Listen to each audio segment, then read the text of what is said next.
사랑하는 형제자매님들, 오늘 이 시간 하나님의 은혜와 평강이 여러분의 삶에 가득하기를 간절히 기도합니다.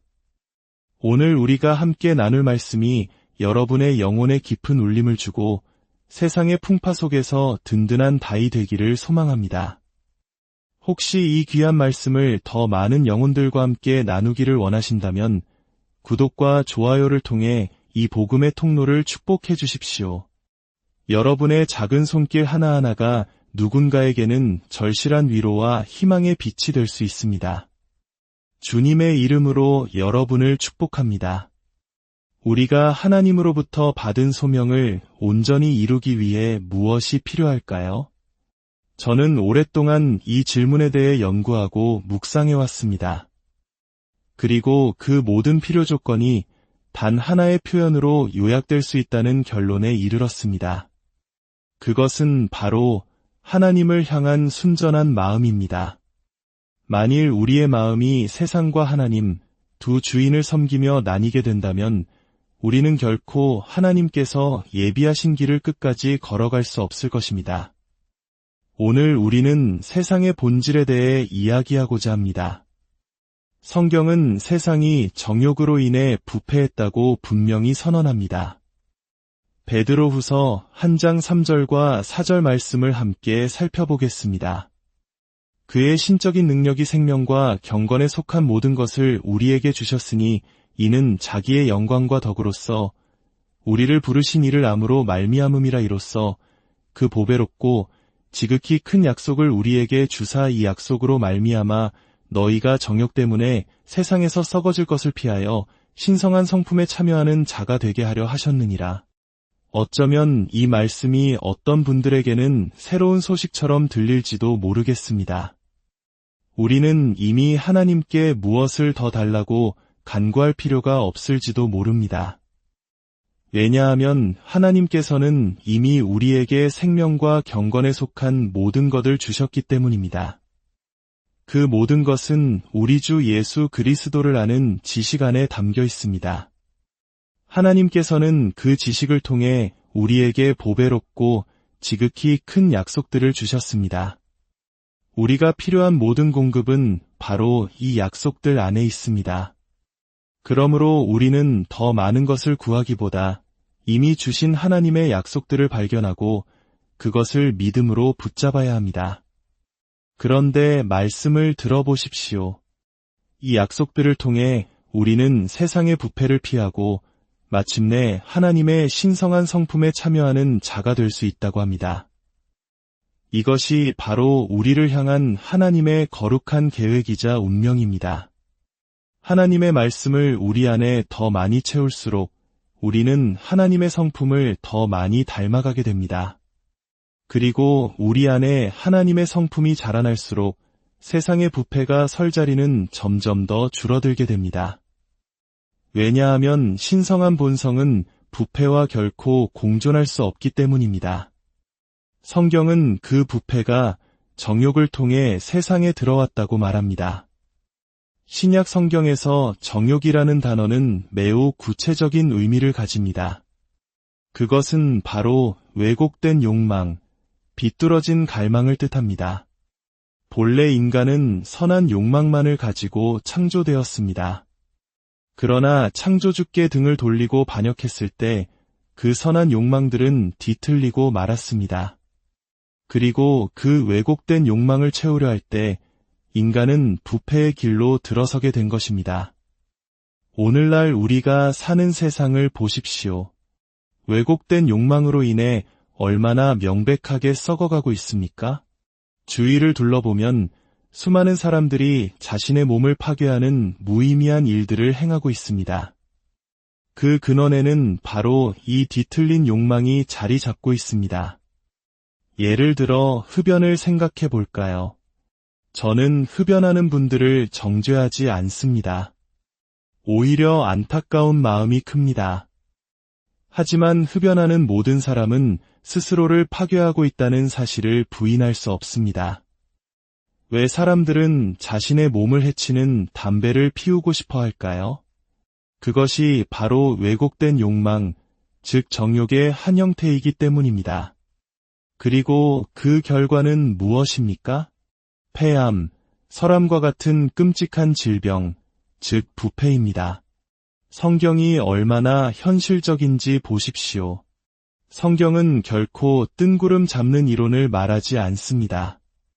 우리 삶의 실체에 대해 이야기하고 있습니다. 요한일서 2장 15절부터 17절은 이 세상의 본질을 더욱 명확하게 보여줍니다.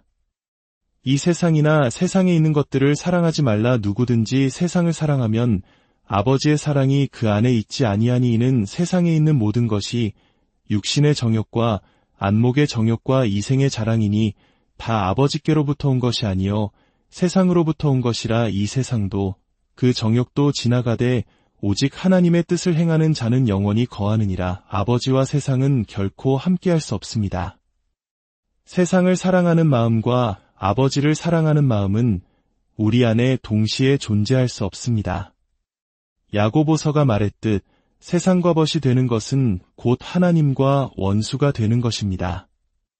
사도 요한은 세상의 모든 것을 세 가지 기본적인 정욕으로 요약합니다. 바로 육신의 정욕, 안목의 정욕, 그리고 이생의 자랑입니다. 성경 전체에 나타난 유혹을 분석해보면 그 형태는 항상 이 세 가지로 기결됩니다. 그 시작은 에덴 동산의 하와에게서 찾아볼 수 있습니다. 창세기 3장 6절에서 사탄이 금지된 열매를 보여주었을 때 하와의 마음이 어떻게 움직였는지 보십시오. 여자가 그 나무를 본즉 그녀의 문제의 시작은 바로 보는 것에서 비롯되었습니다.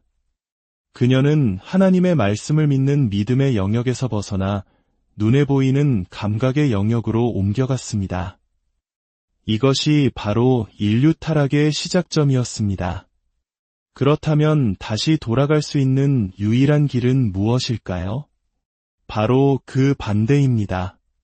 감각의 세계를 부인하고 하나님의 말씀을 굳게 믿는 것, 그것이 유일한 회복의 길입니다.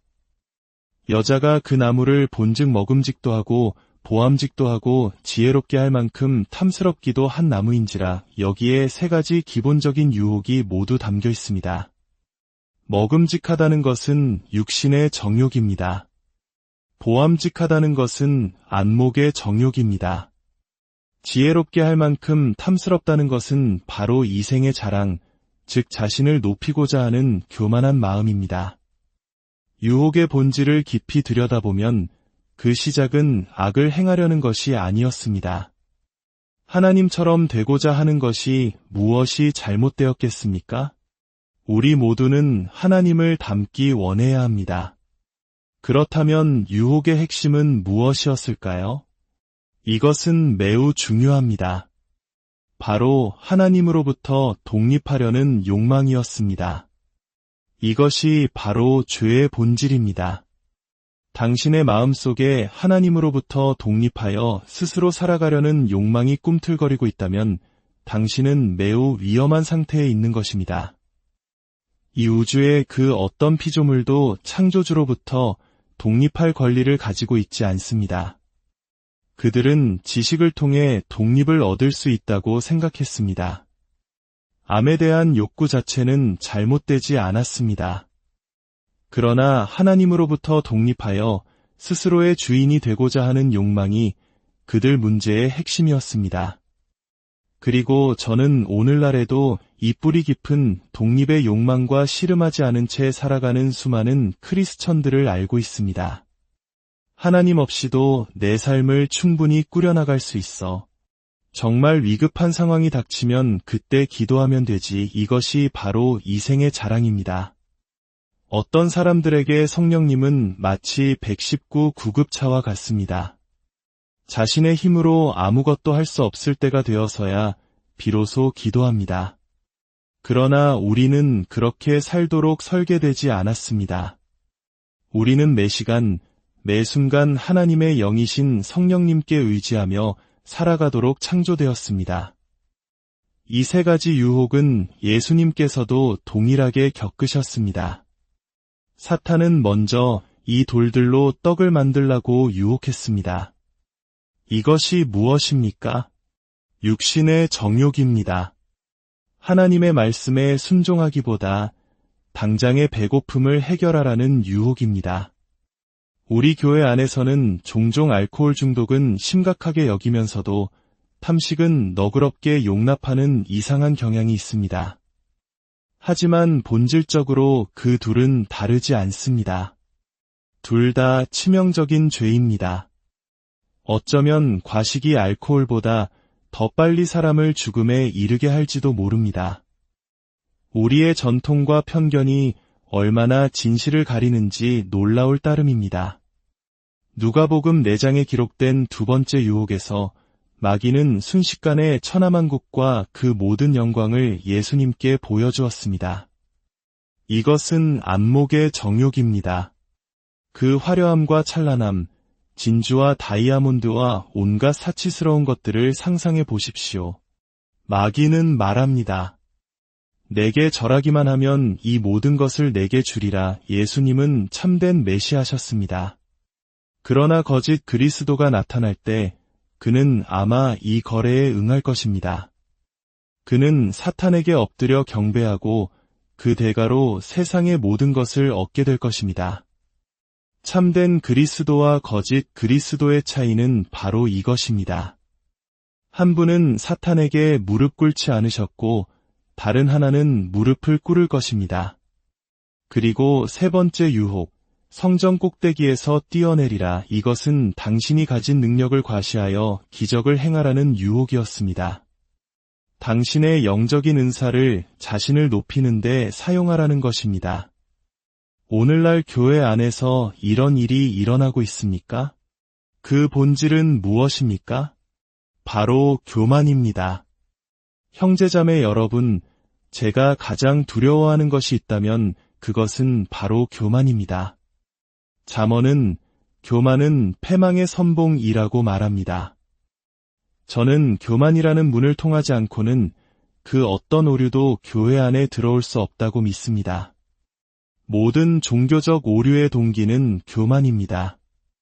만일 당신이 어떤 그룹을 만났는데 그들이 올바르게 되려면 우리와 함께해야만 한다고 말한다면 그들과 함께하는 순간 당신은 한 가지를 확신할 수 있습니다.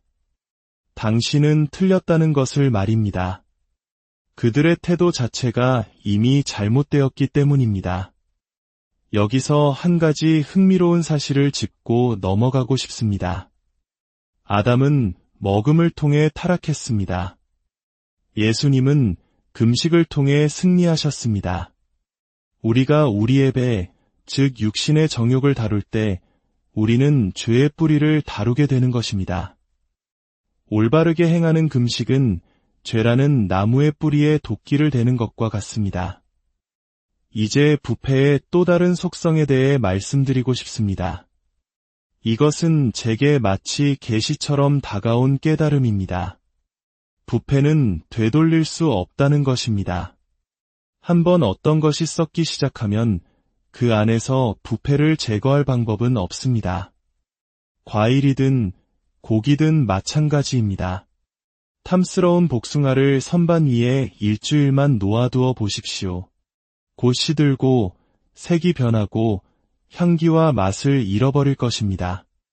우리는 그 과정을 되돌릴 수 없습니다. 물론 냉장고에 넣어 부패의 속도를 늦출 수는 있지만 결코 되돌리지는 못합니다. 어쩌면 어떤 교회들은 냉장고와 같을지도 모릅니다. 부패가 빨리 드러나지는 않지만 여전히 그 안에 존재하고 있습니다. 이 세상도 마찬가지입니다. 세상의 부패 과정을 되돌릴 방법은 없습니다. 세상은 이미 너무나 부패하여 더 이상 지속될 수 없는 지경에 이르렀습니다. 제 평생 동안 저는 과거에는 부패가 존재한다는 것조차 몰랐던 영역들에서 부패가 기하급수적으로 가속화되는 것을 목격해왔습니다. 그래서 하나님께서는 이 세상을 고쳐 쓰지 않으실 것입니다. 하나님께서는 이 세상을 대체하실 것입니다. 이것이 바로 하나님께서 우리 삶에서 행하시는 일입니다.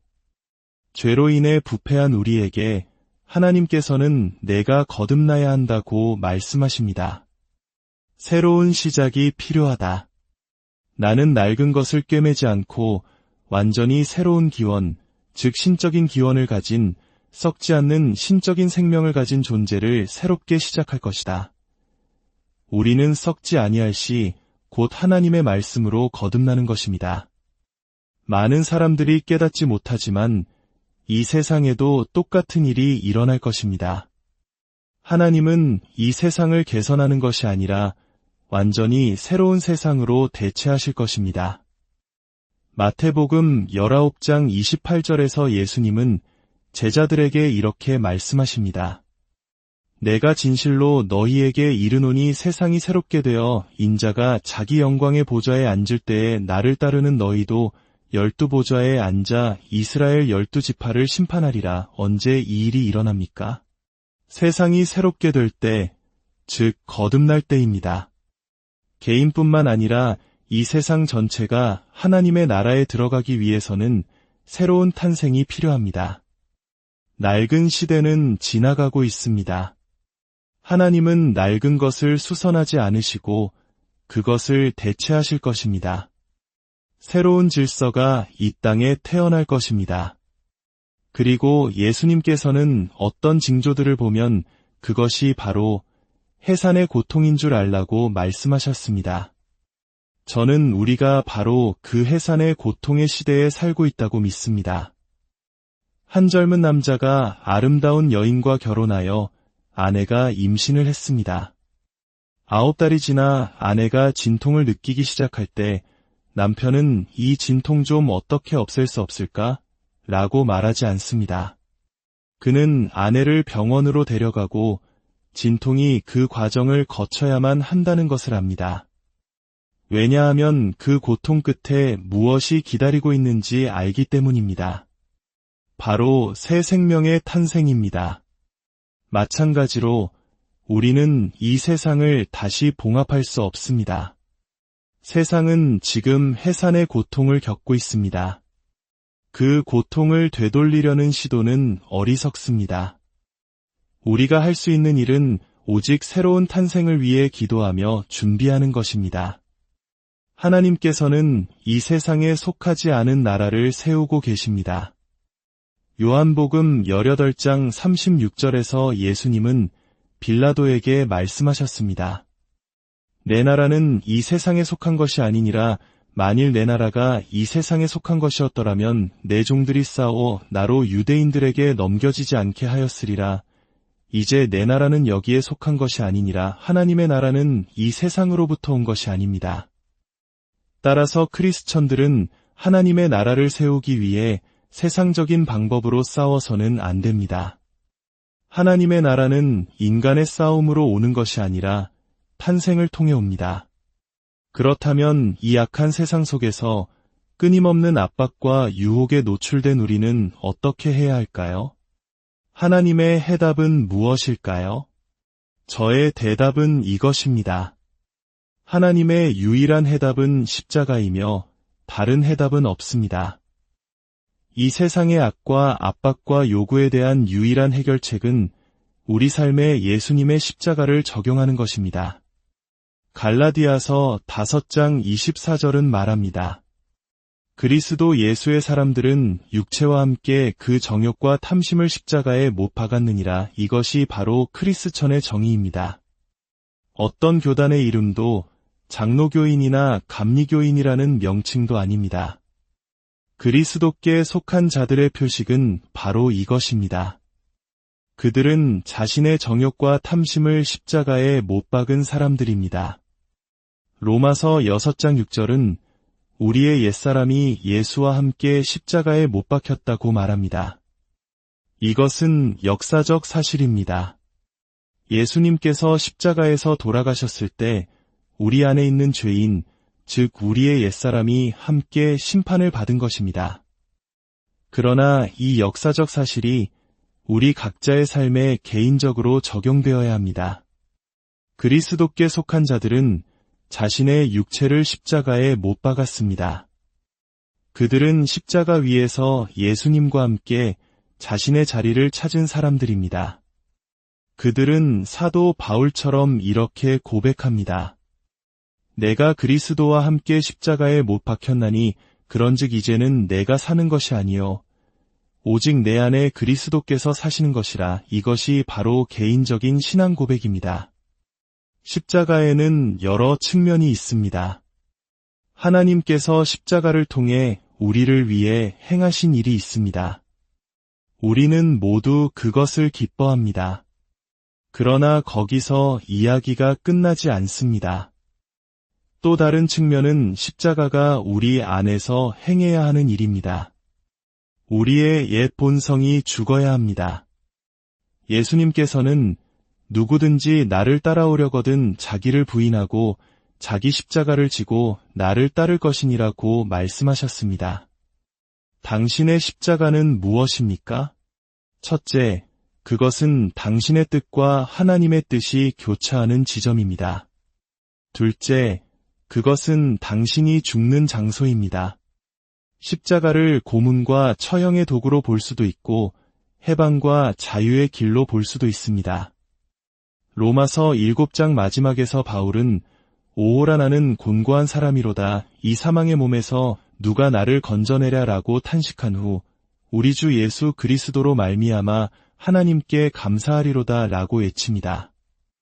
우리에게는 탈출구가 있습니다. 그러나 이것이 십자가가 행한 모든 일은 아닙니다. 갈라디아서 6장 14절에서 바울은 이렇게 선포합니다. 그러나 내게는 우리 주 예수 그리스도의 십자가 외에 결코 자랑할 것이 없으니 그리스도로 말미암아 세상이 나를 대하여 십자가에 못 박히고 내가 또한 세상을 대하여 그러하니라. 바울에게는 자랑할 것이 하나밖에 없었습니다. 로마 문화에서 가장 경멸스럽고 수치스러운 상징이었던 바로 그 십자가 말입니다. 왜냐하면 그 십자가를 통해 세상은 바울에 대해 죽었고 바울 또한 세상에 대해 죽었기 때문입니다. 십자가는 경계선입니다. 세상의 영토는 십자가에서 끝납니다. 세상의 압박과 유혹은 십자가에서 멈춥니다. 그리고 그 너머에는 평화가 있습니다. 그 대가는 나의 죽음입니다. 그러나 우리는 계속 살아갑니다. 어떻게? 이제는 내가 사는 것이 아니라 내 안에 그리스도께서 사시기 때문입니다. 오래전 제가 겪었던 개인적인 경험을 나누며 말씀을 맺고자 합니다. 1950년대 중반, 저는 런던 중심부에서 아주 작은 오순절 교회를 목회하고 있었습니다. 우리는 일주일에 3번씩 거리에서 노방전도를 했습니다. 그러던 어느 날 밤, 저는 생생한 꿈을 꾸었습니다. 꿈속에서 저는 전형적인 노방전도 현장을 보았습니다. 사람들이 둥글게 서서 경청하고 있었고 그 중앙에 한 남자가 불처럼 뜨겁게 설교하고 있었습니다. 그의 메시지는 훌륭했습니다. 하지만 저는 그를 보았을 때 그의 모습이 마음에 들지 않았습니다. 그는 등이 굽어 있었고 다리도 절고 있었습니다. 저는 속으로 생각했습니다. 그가 하는 말은 좋지만 그의 모습은 정말 보기 싫군. 저는 잠에서 깨어났고 그 꿈에 대해 더 이상 생각하지 않았습니다. 그런데 약 2주 후 저는 정확히 똑같은 꿈을 다시 꾸었습니다. 그래서 저는 하나님께서 내게 무언가 말씀하시려는구나 생각하고 기도하기 시작했습니다. 저는 주님께 그 장면을 묘사하며 물었습니다. 주님, 그 중앙에 있던 남자는 누구입니까? 그의 메시지는 훌륭했지만 저는 그의 모습이 마음에 들지 않았습니다. 여러분은 그 대답을 짐작하실 수 있을 겁니다. 나단 선지자가 다윗에게 했던 것과 같은 대답이었습니다. 내가 바로 그 사람이라. 저는 하나님께서 저의 설교를 비판하시는 것이 아니라 바로 저 자신을 보고 계셨다는 것을 깨달았습니다. 그리고 하나님께서는 그분이 보시는 제 모습을 기뻐하지 않으셨습니다. 저는 구원받았고 성령 세례도 받았고 방언도 말했지만 말입니다. 그 무렵은 마침 부활절 기간이었습니다. 제 마음속에는 골고다 언덕 위의 새 십자가 그림이 떠올랐습니다. 저는 묵상 중에 성령님께서 제게 말씀하시는 것을 느꼈습니다. 가운데 있는 십자가는 누구를 위해 만들어졌느냐? 그리고 이렇게 덧붙이셨습니다. 대답하기 전에 신중하게 생각하여라. 저는 잠시 생각한 후 대답했습니다. 바라바를 위해 만들어졌습니다. 성령님께서 말씀하셨습니다. 그 순간 저는 전에는 온전히 깨닫지 못했던 것을 깨달았습니다. 그 십자가는 바라바를 위한 것이었고 그를 기다리고 있었습니다. 그러나 마지막 순간에 예수님께서 바라바의 자리를 대신하셨습니다. 성령님께서 다시 물으셨습니다. 그런데 나는 예수가 내 자리를 대신했다고 생각했는데 저는 네, 맞습니다. 라고 대답했습니다.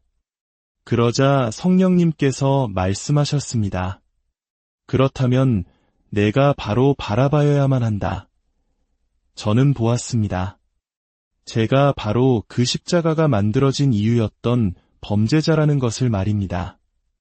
그 십자가는 제게 딱 맞는 것이었고 제가 마땅히 있어야 할 자리였습니다. 저의 옛사람은 십자가 외에는 그 어떤 것도 받을 자격이 없었습니다. 그러나 예수님께서 제 자리를 대신하셨고 저의 옛사람은 그분 안에서 십자가에 못 박혔습니다. 이 깨달음을 얻고 그 말씀대로 살기 시작했을 때 제 삶에는 끝없는 생명의 길이 열렸습니다. 저는 더 이상 세상의 전통이나 사람들의 평가의 노예가 아닙니다. 세상이 무엇라 말하든 어떻게 생각하든 저에게는 중요하지 않습니다. 오직 하나님께서 어떻게 생각하시는지가 중요합니다. 십자가를 통해 세상은 저에 대해 십자가에 못 박혔고 저 또한 세상에 대해 십자가에 못 박혔습니다. 이제 세상이 저를 볼 때 그들이 보는 것은 십자가에 매달린 시체일 뿐입니다. 괜찮습니다. 제가 세상을 볼 때 무엇을 봅니까? 저 역시 십자가에 매달린 시체를 봅니다. 세상은 더 이상 저에게 아무런 매력이 없습니다. 그 부와 지식과 권력은 모두 지나가는 것들입니다.